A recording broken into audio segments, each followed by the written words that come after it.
Hai teman-teman, kembali lagi bersama saya dalam materi pembelajaran Ilmu Pengetahuan dan Sosial kelas 5 SD. Sebelumnya perkenalkan, nama saya Aisyah Jihanismara dengan NIM 23010502009.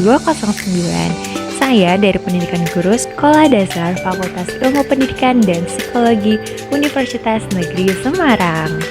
Baik, materi pembelajaran yang akan saya sampaikan yaitu permasalahan lingkungan mengancam kehidupan.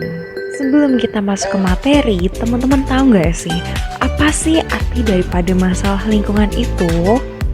Baik, masalah lingkungan adalah serangkaian tantangan dan masalah yang dihadapi bumi dan sistem alamnya, mulai dari perubahan iklim dan polusi hingga kelebihan populasi dan perubahan energi. Isu-isu ini sangat kompleks dan saling berhubungan, karena pengaruhnya terhadap kesehatan alam. Masalah lingkungan dapat berdampak signifikan terhadap kesehatan dan kesejahteraan manusia, serta organisasi dan operasi bisnis. Manusia selalu bergantung dengan sumber daya alam yang ada di bumi. Bumi menyediakan makanan dan bahan lain untuk kebutuhan manusia sehingga bisa bertahan hidup.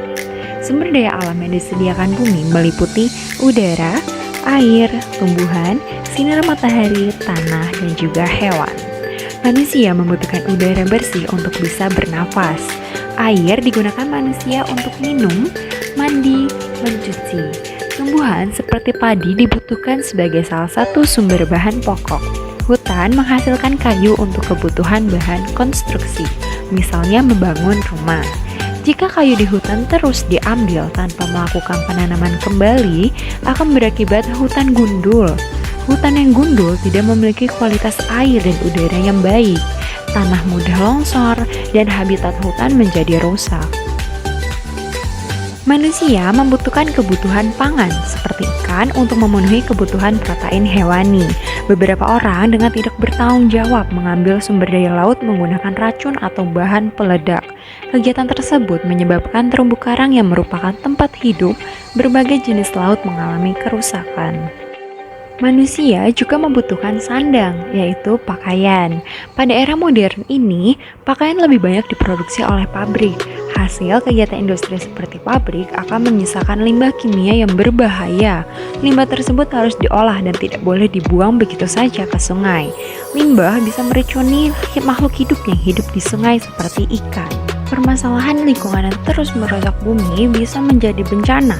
Selain dampak pada lingkungan, bencana akan berpengaruh terhadap perekonomian. Bencana mengakibatkan rusaknya sumber daya alam yang pada akhir akan menimbulkan kelangkaan sumber daya alam, misalnya bahan pangan. Kelangkaan tersebut akan menimbulkan kenaikan harga dan menjadi masalah dalam perekonomian. Selanjutnya adalah interaksi manusia dan lingkungannya. Setiap hari, manusia berinteraksi dengan lingkungan untuk memenuhi kebutuhan dasarnya. Interaksi tersebut memiliki dua sisi, yaitu interaksi positif dan juga interaksi negatif. Interaksi positif yang dihasilkan yaitu adanya konservasi. Konservasi adalah pengelolaan sumber daya alam dan pemanfaatannya secara bijaksana agar menjamin ketersediaan sumber daya alam tersebut. Kita membutuhkan air bersih, udara segar, makanan, dan energi untuk tetap hidup. Untuk menjaga sumber daya alam tersebut tetap ada, kita perlu melakukan konservasi. Contohnya dengan menerapkan prinsip 3R atau menangkap ikan dengan alat penangkap ikan yang aman. Selanjutnya adalah interaksi negatif antara lingkungan dan kebutuhan hidup manusia. Misalnya, pada penggunaan kayu yang tumbuh di hutan. Kayu banyak digunakan untuk kebutuhan papan, yaitu untuk membangun rumah atau membuat peralatan rumah tangga. Orang akan menebang pepohonan di hutan untuk mengambil dan memanfaatkan kayunya. Namun, dilakukan dengan membakar tanaman lain yang tidak digunakan, sehingga terjadi kebakaran hutan. Hal tersebut menimbulkan interaksi negatif antara lingkungan dan kebutuhan hidup manusia. Baik, sekian materi pembelajaran yang dapat Kak Jihan sampaikan. Terima kasih telah menyaksikannya dengan seksama. Mohon maaf apabila ada salah-salah kata. Wassalamualaikum warahmatullahi wabarakatuh.